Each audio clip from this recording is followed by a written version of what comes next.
Que a paz do Senhor Jesus Cristo esteja no nosso coração e permaneça para todos sempre. Os que creem digam amém. Amém. Glória a Deus. Glória a Deus. Vamos inclinar nossa cabeça e procurar com todo o nosso empenho a inspiração do Espírito Santo para a nossa vida.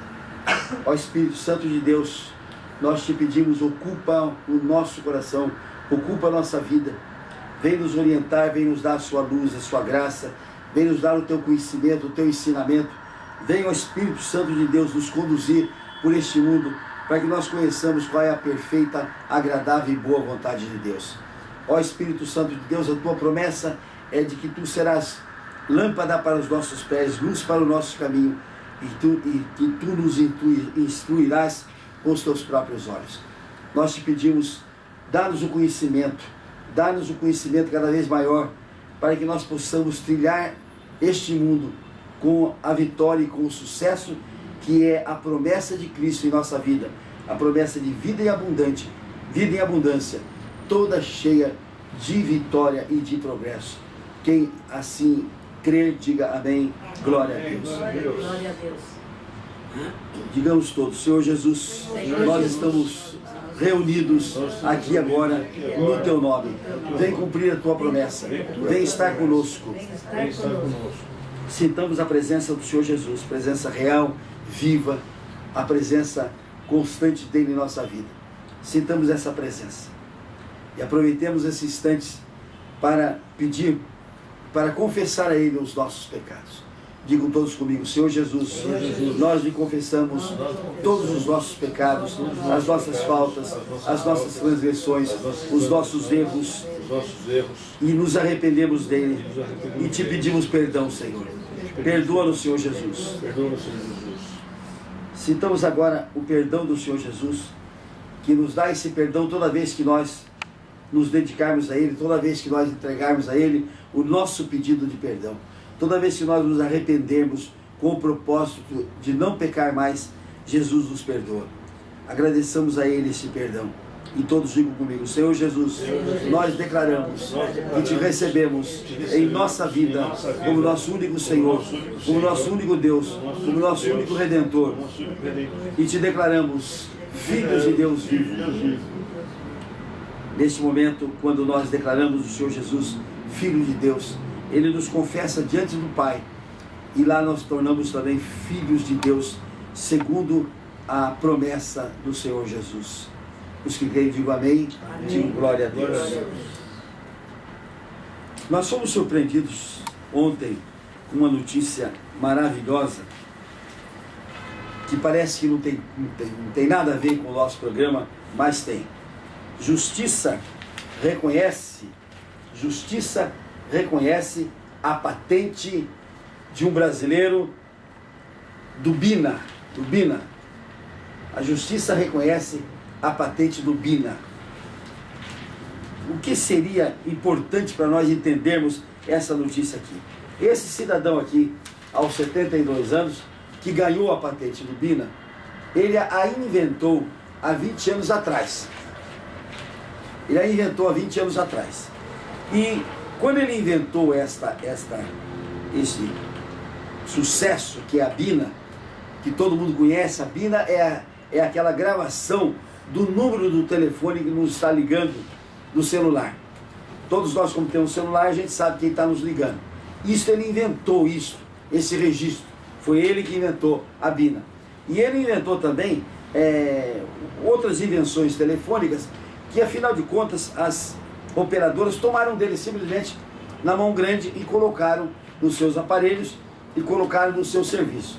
E ele foi para a Justiça pleiteando o reconhecimento desse invento dele, e a Justiça acaba de reconhecer o direito dele a 25% de tudo quanto as empresas de telefone faturaram com a BINA durante esse tempo todo. E a BINA custa para o cliente de 10 e de 6 reais. Então vocês vejam bem, 256 milhões de celulares a 10 reais são 2 bilhões e 560 milhões por mês que as operadoras recebem. Elas vão dar a ele 25% de todo esse faturamento nos últimos 20 anos. Veja quanto isso vai tocar, quanto isso vai dar para ele com juros e correção monetária. É até difícil fazer essa conta, né? Agora, o importante, essa notícia não teria maior importância para o nosso programa se não tivesse aqui uma frase dele muito interessante. Como o Senhor inventou isso? Ele diz assim: graças a Deus. Então ele reconhece que esta invenção de uma inteligência extraordinária, uma invenção desta natureza, deste porte, ele atribui a Deus. Foi Deus que deu a ele esta invenção, foi Deus que deu a ele esta maneira de colocar dentro das operadoras uma coisa mais volumosa. E fora essa invenção, ele tem mais 4, que ele está demandando também a patente, e que a patente é dele, e as operadoras ainda não reconheceram. Então ele diz assim: graças a Deus, foi graças a Deus que eu tive esta iluminação e que eu consegui lutar até hoje para que o meu direito fosse reconhecido. Gente, quando a gente vê um depoimento desse, de uma pessoa que inventou um invento dessa natureza, que passou 20 anos lutando para ser reconhecido, e que a justiça agora reconhece esse direito, e que ele vai ter uma fortuna incalculável para ele, para toda a família dele, e ele diz assim: graças a Deus que eu inventei isso, e graças a Deus que me deu a força de lutar até agora para que eu conseguisse ter o resultado desse invento. É importante que a gente creia nisso, e aí é importante que a gente vá para o mundo do conhecimento. O que é o conhecimento se não é a influência, o dom do Espírito Santo em nossa vida? Uma das nossas ouvintes perguntava: o que é o Espírito Santo, o conhecimento, o dom do Espírito Santo e o talento? Eu digo: o talento é uma consequência do dom do Espírito Santo. Quem tem o talento é porque recebe de Deus, do Espírito Santo de Deus, a iluminação para isso. Nenhum homem por si só tem capacidade para criar uma coisa dessa natureza, para fazer o que os talentosos fazem. Os talentosos são aqueles que recebem do Espírito Santo de Deus uma iluminação maior. Aí a gente pergunta assim: por que uns recebem, outros não recebem? A verdade é uma só, que está escrito na Escritura Sagrada, que o Espírito Santo distribui os seus dons de acordo com a sua vontade, de acordo com a vontade dele. Agora está escrito também que tudo quanto pedirmos ao Espírito Santo de Deus, ele nos dará. Então o que acontece conosco é que nós nos distanciamos do Espírito Santo, ou por não crer, ou por não ter costume, ou por não ter sido ensinado. O grande problema nosso é que nós nos afastamos das forças do Espírito Santo e vivemos uma vida sem ele. E o Espírito Santo está aí. E vejam bem, tanto o Pai, quanto o Filho, quanto o Espírito Santo desejam morar dentro de nós. Jesus diz: nós viremos aquele que nos ama, nós o amaremos também, e viremos, eu e o Pai, e faremos dentro dele a nossa morada. E o Espírito Santo diz: não sabeis que vós sois moradas do Espírito Santo? Então tanto o Pai, quanto o Filho, quanto o Espírito Santo querem morar dentro de nós, para estarem perto, para nos iluminarem, para nos instruir, para nos ensinarem o caminho por onde devemos andar. E nós teimamos em fazer ouvidos moucos, ou seja, a gente não busca o Espírito Santo de Deus, não busca o Senhor Jesus, não busca o Pai. Este buscou, ele diz: graças a Deus que eu tive essa invenção, e graças a Deus que eu agora ganhei a minha patente, ganhei todo esse tempo para trás, que eles vão ter de me pagar. Então eu queria dizer a todos que me estão ouvindo, que o Espírito Santo é uma forma que nós temos de vencer na nossa vida. O Espírito Santo, está escrito na Escritura Sagrada, ele está dentro de nós para nos ensinar todas as coisas, para nos mostrar todos os caminhos, para nos dar todas as direções para nós sermos mais que vitoriosos em Cristo Jesus. A inteligência nossa é buscá-lo, é procurá-lo, é conversar com ele, é invocá-lo na nossa vida, é pedir a ele que nos dê a vitória, que nos dê forma de nós criarmos. Quanta gente nesse momento em dificuldade terrível, sem saber para onde ir, sem saber o que fazer, completamente desorientados, porque não buscam o Espírito Santo de Deus para dizer: o caminho é esse, a sua vida é por aqui, vai nesta fé. E o Espírito Santo é um dos intercessores que nós temos junto ao Pai. Por que eu digo um dos intercessores? Porque são apenas dois. São apenas dois. É o Espírito Santo de Deus e o Senhor Jesus, que são os nossos intercessores. Aí tem tanta gente que, em vez de buscar o Espírito Santo, busca a Virgem Maria, busca Santo Antônio, São Joaquim, São José, tudo surdo que está dormindo e que não pode fazer nada por nós. Todos surdos que estão dormindo e não podem fazer nada por nós. É este o ensino maléfico da Igreja Católica, que não leva ninguém diretamente a Jesus e não prega o Espírito Santo como a única forma de luz, de inspiração, uma única forma de sabedoria. Então dizem que São Luís, né? São Luís, o padroeiro dos jesuítas, ele era burro, tinha a cabeça dura. E um dia ele chegou diante da imagem, não sei de que padre jesuíta lá, e pediu que viesse a inteligência dele. E ele sentiu um estalo na cabeça, e a partir daquele dia ele teve inteligência. Historinha bem de velha caduca mesmo. Historinha bem de velha caduca mesmo, como diz aqui Paulo. Não dê crédito à historinha de velha caduca, porque são historinhas que não estão de acordo com a norma de Deus. É o Espírito Santo que nos dá sabedoria. Não é, agora São Luís se tornou o padroeiro da sabedoria, porque a tradição diz que os padres jesuítas são os padres mais inteligentes que existem na Igreja Católica. Eu digo assim, são os mais politiqueiros que existem dentro da Igreja Católica. São políticos e politiqueiros. Agora, a inteligência não vem de São Luís, não. Se tiverem alguma inteligência, vem do Espírito Santo de Deus, vem do Senhor Jesus e vem do Pai. Aí a gente vai vendo o noticiário e a gente encontra aqui, falar da Igreja Católica, um lugar chamado Cana Verde, em Batatais.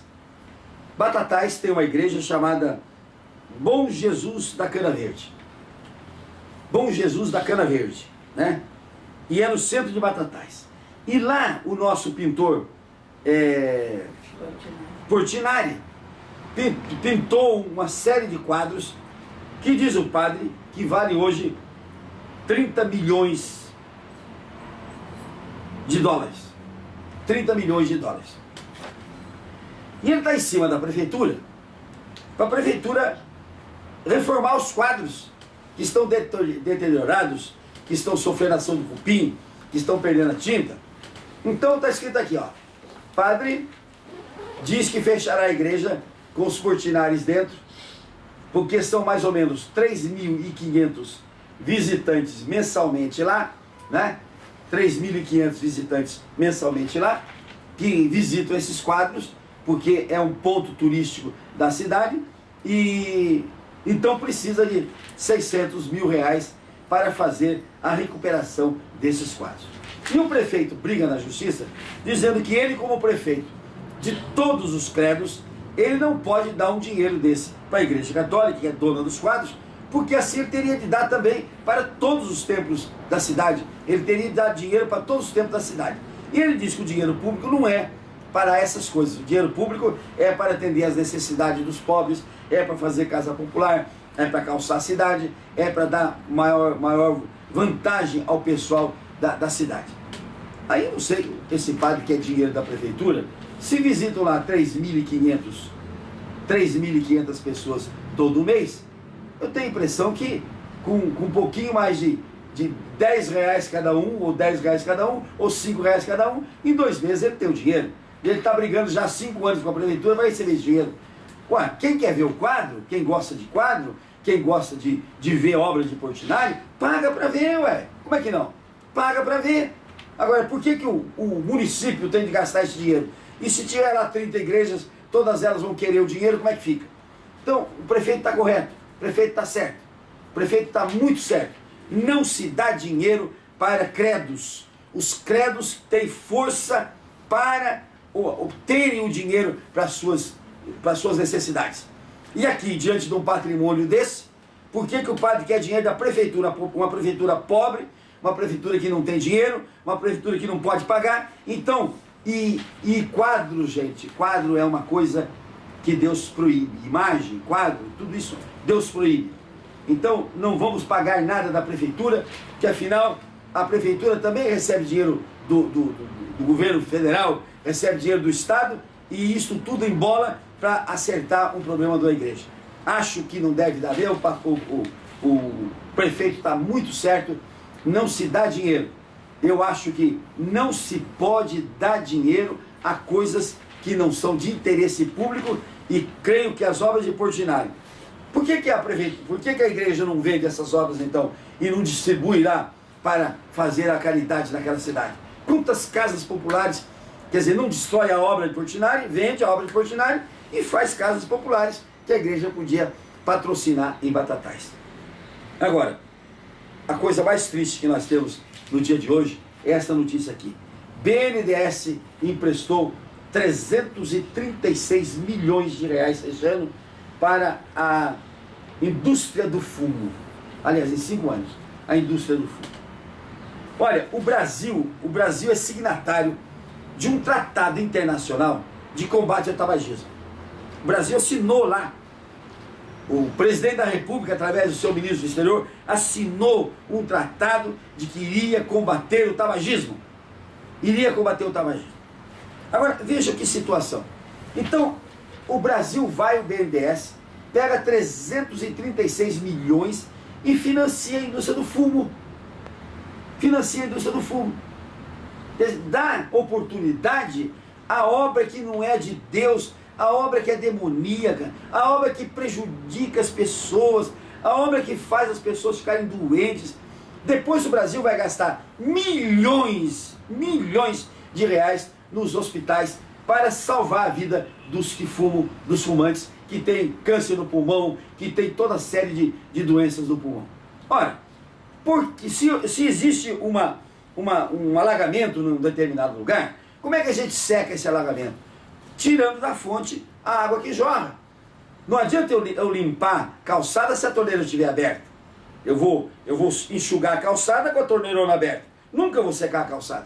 Então, se eu financio a indústria do fumo, como é que eu quero acabar com o vício do fumo aqui no Brasil? Como é que eu quero acabar com isso? Então, nós temos de ter coerência nas nossas ações e parar de ser falso nas ações. Eu ponho o cigarro mata, aí eu financio a indústria do fumo para fazer o cigarro. Mas que coisa é essa? Então eu escrevo lá, olha a doença, eu boto as doenças mais graves dentro do maço de cigarro. Aí eu estou combatendo o vício, mas eu financio a indústria. Aí tem alguém que me diz assim, mas se o senhor não financiar a indústria, os fumantes vão buscar cigarro fora do Brasil. Ué, mas tranca as fronteiras. Faz um trabalho para não ter desse caminho. Faz esse trabalho. E o que não pode é deixar correr o fumo, entusiasmar, incentivar a indústria do fumo, que depois vai redundar em doenças, em tristezas, em amarguras para os fumantes. Isso me faz lembrar uma palavra que está aqui no livro de Isaías. Uma coisa interessante que está no livro de Isaías. Ele diz aqui, olha que coisa interessante, que a pessoa diz assim, mas será que isso aqui não é um bem para o Brasil? Coitadinho desses lavradores, o que é que eles vão plantar? Olha só o tamanho da terra, olha só o tamanho do fumo, olha só o tamanho da mata que tem aqui atrás. Esta terra aqui não dá cebola, não dá alho, não dá uva, não dá laranja, não dá abóbora, não dá uma porção de alimento para o nosso povo? Aí preciso plantar fumo, e fumo com dinheiro do governo, e fumo com o BNDES? Quer dizer, então a pessoa diz, mas está fazendo um bem para esses lavradores. Olha, a família que está trabalhando, a gente vê que tem um homem, tem as mulheres trabalhando. Olha, mas vamos trabalhar numa coisa melhor. E aí a Escritura Sagrada diz uma coisa muito interessante. Olha o que ela diz aqui. Ai dos que ao mal chamam bem, e ao bem chamam mal, que fazem da escuridade luz e da luz escuridade. Põe o amargo por doce e o doce por amargo. Ai daqueles, gente, ai daqueles que vendo um mal deste aqui, que vendo um mal desse aqui, digam, não, mas existe o bem, gente. Olha quanta gente está trabalhando, olha quanto trabalhador está plantando, olha quanta gente está sendo ocupada, mas ocupa numa coisa que preste, ocupa numa coisa boa, ocupa numa coisa que não faça mal, ocupa numa coisa que não traga doença. Mas aí Isaías, o profeta Isaías, no seu livro, no capítulo 5, ele diz, no versículo 20, ai dos que ao mal chamam bem, e ao bem chamam mal, que fazem da escuridade a luz, e da luz a escuridade, põe o amargo por doce, e o doce por amargo. Toda vez que nós tentarmos transmudar a lei de Deus, toda vez que nós tentarmos modificar a lei de Deus, ai daqueles que enganam o povo através da mudança do mal por bem e do bem por mal. Mas não é só aqui no Antigo Testamento que tem essa proibição, não. Se nós formos no livro de Efésios, no capítulo 5, olha o que está escrito aqui. E não sejais cúmplices nas obras infrutíferas das trevas, antes, porém, reprovai-as. Então, o diretor do banco do BNDES, que libera esse recurso, ele está sujeito às penas que a Bíblia lhe dá. Porque, olha, e não sejais cúmplices nas obras infrutíferas, antes, porém, reprovai-as. Então, este homem que aprova uma verba de 335 milhões de reais para a indústria tabagista, ele está cooperando com as obras da treva. O ministro da Fazenda que permite isso, o próprio presidente da República que apoia isso. Quem apoia as obras da treva, é por isso que nós não estamos acertando bem e totalmente o nosso país. Porque nós somos cúmplices com as obras da treva. Nós não reprovamos, nós concordamos, nós nos silenciamos, nós fechamos a nossa boca, nós não temos coragem de reprovar as obras da terra. E isto é que está fazendo mal para o nosso país. Isso aqui é um pedacinho. Quantas outras coisas nós temos aí de ruim que nós não nos opomos, nós continuamos a achar que é bem quando é mal, nós achamos que é doce quando é amargo, nós achamos que é escuro quando que é claro quando é escuro, e isso faz com que as obras das trevas tomem força dentro do nosso país, e isto redunda em desgraça para o nosso povo. Então está escrito aqui, e não sejais cúmplices nas obras infrutíferas das trevas, antes, porém, reprovai-as. Aqui vale um capítulo. Aquela mãe, por exemplo, que desesperada, sai e vai comprar droga para o filho. Mas ele está no estado de loucura, ele vai lá e compra droga para o filho. Aquela mãe que põe uma cama de casal, com lençol, com travesseiros perfumados, com colchas e tal, para o filho se prostituir com um outro homem não homossexualista. A mãe que diz assim, é melhor minha filha pecar aqui dentro da minha casa do que pecar lá fora. Então arruma aquela cama também para a filha receber o gajo dentro da casa dela. Olha, está escrito aqui, não sejais cúmplices nas obras infrutíferas. Antes, porém, reprovai-as. Gente, nós temos que ter decisão. Deus quer de nós decisões. Nós não podemos fechar os olhos às obras das trevas, porque o demônio, dessa maneira, ele toma conta do mundo. Ele toma conta de tudo. Ele vai entrando com o pecado aqui, o pecado aqui, o pecado ali, e vai depravando o mundo inteirinho, e vai destruindo o mundo inteirinho, de maneira que nós não temos depois forças para lutar contra as obras das trevas. Vejam bem, não sejais cúmplices. Não sejais cúmplices das obras infrutíferas das trevas. Antes, porém, reprovai-as. Paulo, na Epístola aos Romanos, no capítulo 1, ele é claríssimo no versículo 32. Ora, conhecendo eles a sentença de Deus, de que são passíveis de morte os que tais coisas praticam, não somente as fazem, mas também as aprovam os que assim procedem. Então vejam bem, a gente comete o pecado, a gente é reprovado por Deus, no momento em que a gente faz o erro, e no momento em que a gente aprova o erro dos outros. No momento em que eu subscrevo o erro dos outros, no momento em que eu aprovo o erro dos outros, eu também sou digno de morte. É abominação da mesma maneira, é abominação da mesma forma. É grave essa situação daqueles que aprovam, daqueles que fecham os olhos, daqueles que fazem de conta que não vê, daqueles que não reprovam, daqueles que aprovam as forças do mal nas trevas. Então Paulo diz assim, vamos repetir: ora, conhecendo eles a sentença de Deus, de que são passíveis de morte os que tais coisas praticam, e as tais coisas está aqui atrás no capítulo 1, e entre as tais coisas está o homossexualismo. E diz assim: não somente as fazem, mas também aprovam os que assim procedem. Deus não quer que a gente aprove o mal como se fosse bem. Não quer que a gente diga que o bem é mal, porque essa é a tática do Satanás. O que parece bem, ele diz, não, isso é mal. E o que parece mal, ele diz, isso é bom. O que parece amargo, ele diz, não, isso é doce. E o que é doce, ele diz, não, isso é amargo. Aquilo que é claro, ele diz, não, isso é escuro. E o que é escuridão, não, isso é claro. Então, cuidado com a trança do Satanás na nossa vida. E aí eu me lembro do desespero de Jó, quando ele estava sendo humilhado, digamos assim, por todas aquelas doenças dele, por tudo aquilo que ele passava.